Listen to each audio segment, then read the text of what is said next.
नमस्कार दोस्तों। बहुत दुखी करने वाला ये समाचार है। और जिस तरह से बिहार सरकार आयुष को लेकर लगातार सौतेला व्यवहार करती रही है वह पुनः हमें देखने को मिला।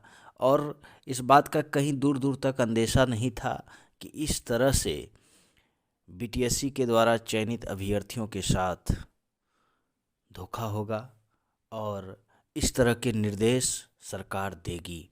जिस तरह से हम सभी आशान्वित थे कि जनवरी माह में हमारा फाइनल मेरिट लिस्ट आ जाएगा, 3270 आयुष चिकित्सकों की नियुक्ति सरकार कर देगी, लेकिन जिस पैच का दूर दूर तक अंदाज़ा भी नहीं था वो अब पैच बिहार सरकार हमें दिखा रही है। कहने को तो बहुत कुछ है, लेकिन बहुत कुछ कहना भी गलत हो जाता है या उसका कुछ दुष्परिणाम हो जाता है। लेकिन जिस तरह से इतने दिनों तक हमें आशा पर आशा दिया जाता रहा और जिस तरह से हमारे साथ ये धोखा हो गया, यह बेहद ही दुख पहुंचाने वाला है। और यह रवैया सरकार का बेहद ही गलत है और एक तरह से कहें तो आयुष चिकित्सकों को अपमानित करने जैसा है। दोस्तों, मुझे ये समाचार तो सुबह ही मिल गई थी, लेकिन इस दुख भरी बातों को कहना इतना आसान नहीं था, क्योंकि हम सभी अब उत्साहित थे कि हमें रिजल्ट देखने को मिलेगा। लेकिन आप यहाँ देख सकते हैं कि सरकार के संयुक्त सचिव जो अलंकृता पांडे जी हैं, उन्होंने सचिव महोदय बीटीएससी बिहार तकनीकी सेवा आयोग को ये आवेदन लिखा है, चिट्ठी लिखी है कि आयुष चिकित्सा पदाधिकारियों की नियुक्ति हेतु अनुशंसा उपलब्ध कराने के संबंध में इसमें कहा गया है कि महाशय, निर्देशानुसार उपयुक्त विषय के संबंध में कहना है कि बिहार जिला आयुष चिकित्सा राज्य आयुष चिकित्सा सेवा नियमित अनुबंध के आधार पर नियुक्ति एवं सेवा शर्त नियमावली समय समय पर अथा संशोधित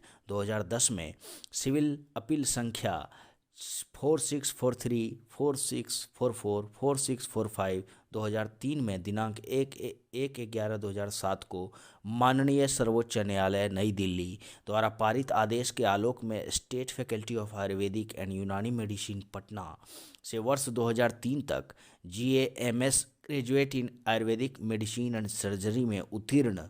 यहाँ पर आप गौर कर सकते हैं कि वर्ष 2023 तक जिन्होंने भी GAMS किया होगा उन सबको यहाँ पर फिर से इस BTSC की जो नियुक्ति है 4/2023 से 4/2020 से लेके 9/2020 तक के तहत उन्हें मुझे लगता है कि फिर से आवेदन करने का मौका मिलेगा। जिस तरह से पहले तो एज का खेल होता रहा और अब जो है एज के बाद अब ये GAMS का खेल होगा, तो मुझे लगता है कि कल DHMS वाले का खेल होगा, फिर DUMS वाले का खेल होगा।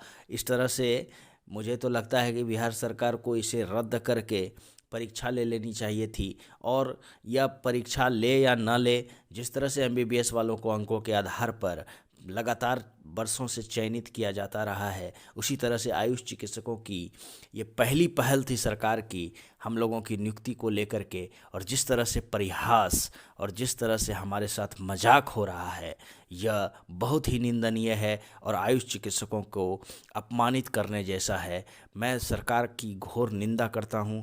और यहाँ पर आप यह भी देख सकते हैं कि सरकार की क्या मंशा है।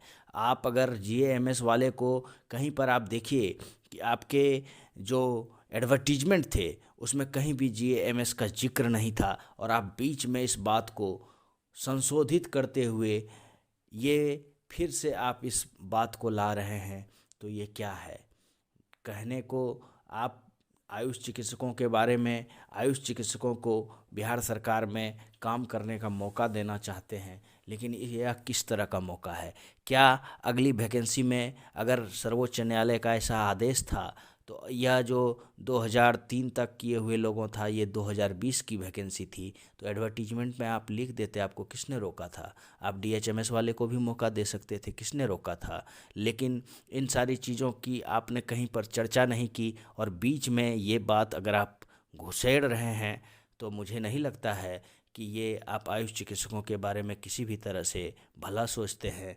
ये तो एक तरह से वैकेंसी को लटकाने का, चयनित अभ्यर्थियों को स्थगित कर देने का, उनके सोच के, उनके जज्बे को ख़त्म करने का ये तरीका है। और यह बहुत ही, मुझे लग रहा है कि यह एक तरह से अपमानित करने जैसा है कि आप नियुक्ति को अंतिम रूप में ला करके इसे स्थगन की ओर ले जा रहे हैं।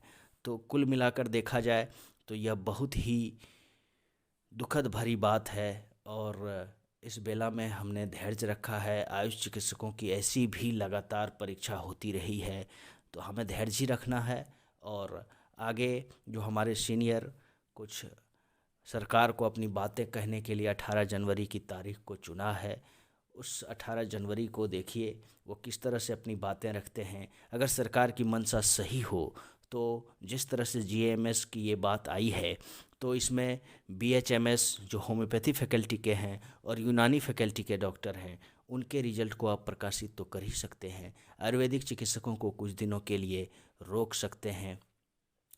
तो ये भी बात हो सकती है। हमारे सीनियर जन अगर इस बात को स्वास्थ्य विभाग को समझाने में सक्षम हो जाते हैं तो मुझे लगता है कि इस तरह से भी रिजल्ट निकाला जा सकता है। लेकिन यह बात भी मुझे नहीं लगता है कि मानी जाएगी, और सरकार इस पर भी विचार नहीं करेगी।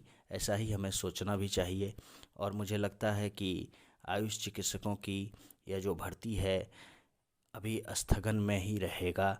6 माह से ज़्यादा का समय और लगेगा, तभी शायद जीएमएस वाले को फिर से आवेदन दिए जाएंगे। फिर अगर डीएचएमएस वाले, डीयूएमएस वाले ने अगर केस किया होगा तो वहाँ पर फिर से अगले 1 साल के लिए भी इंतज़ार करना पड़ सकता है। हो सकता है कि विधानसभा के चुनाव आते आते आपका रिजल्ट प्रकाशित हो।